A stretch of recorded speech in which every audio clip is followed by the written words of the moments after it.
All right, so here is page 5 for this unit 2. So I'm going to teach you how do we factor trinomials, okay? A trinomial basically has 3 terms, and also there's something special about all of the trinomials that I have here. These are all quadratic trinomials, okay? And they have this form, ax squared plus bx plus c, okay?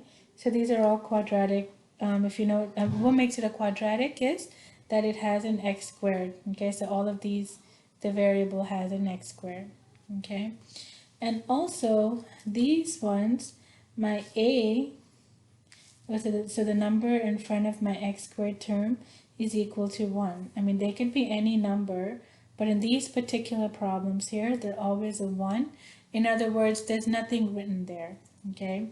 So if I look on here for the first one, I can figure out what my A is, what B is, and what C is. Here, A is 1 because there's nothing written there, then by default my coefficient is 1. My coefficient here is 9, and then and here it's 20, and that we call that the constant term. So when we are factoring trinomials, again, we want our answer to be in factored form, so we want it in parentheses. We need to look for numbers that multiply together. Okay, so they multiply together. So you have to get C at the same time they have to add to get B. Okay, so in other words, they have to multiply together to get 20, but then at the same time they have to add together to get 9. So we have to think of two numbers that multiply together that get 20. So let's see, well, you have 20 times 1. Well, 20 times 1 is equal to 20. Great, I have that. But 20 plus 1 is 21, and so this has to be C, okay? And this has to be B. You have to get well, I'm gonna write it like that. Okay, C is 20, great. But then this has to match with the B, which is 9. Okay, so it doesn't. So I cannot use 20 and 21. Any other numbers that multiply together that give you 20? 4 times 5 gives you 20. And 4 plus 5, does it give you 9? Yes, it does. So you got the 20 and then you have the 9. So this works. So now these are my numbers, 4 and 5. And then you just put an X and an X, then you're done. That's factored form. Okay? So here, so we need to look two numbers that multiply together that give you negative 8. So you can do negative 1 times 8 is negative 8. But negative 1 plus 8, does it give you 7? Yes, it does. So this works. So you have x minus 1 and then x plus 8. Okay.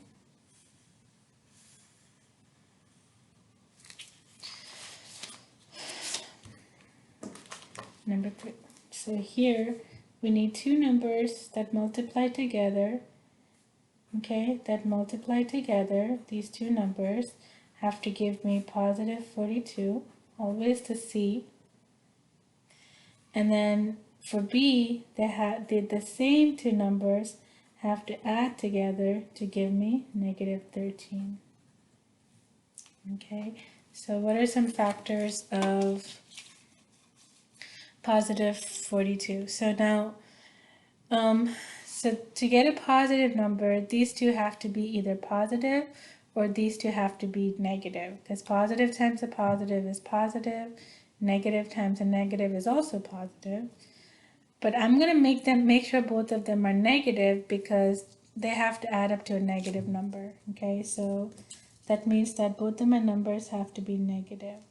Okay, let's see. So then I could do 6 and 7, because negative 6 times negative 7 is positive 42, and then negative 6 plus negative 7, that's negative 13. That works.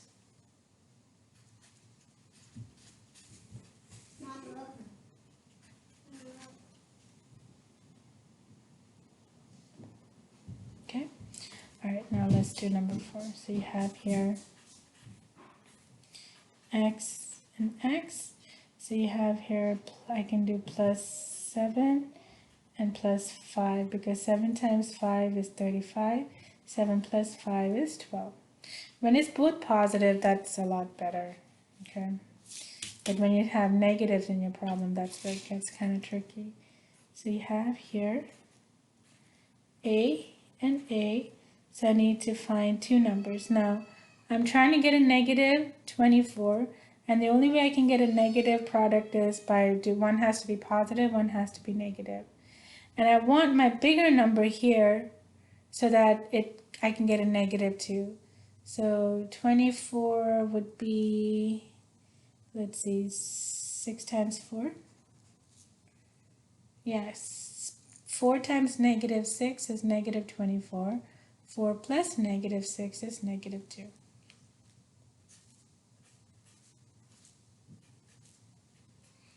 So here I want to get a negative, which means that one has to be positive, one has to be negative.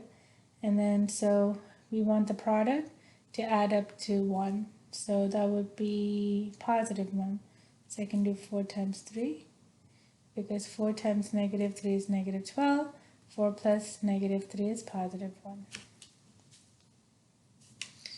Okay, so here it has to be a positive and there's a negative, which means the only way I can get a product of a positive product is if they have the same sign. So they either both have to be positive or they either both have to be negative.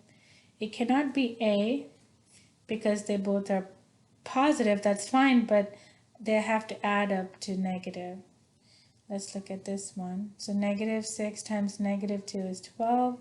Negative 6 plus negative 2 is negative 8. Perfect. Over here, it has to be negative, which means they have to have the opposite sign. So negative 20 plus times 3 is negative 60. That's fine, but they don't add up to negative 11. Okay. So let's try this. Negative 15 times 4 is negative 60, but when you add them together, you get B. Okay,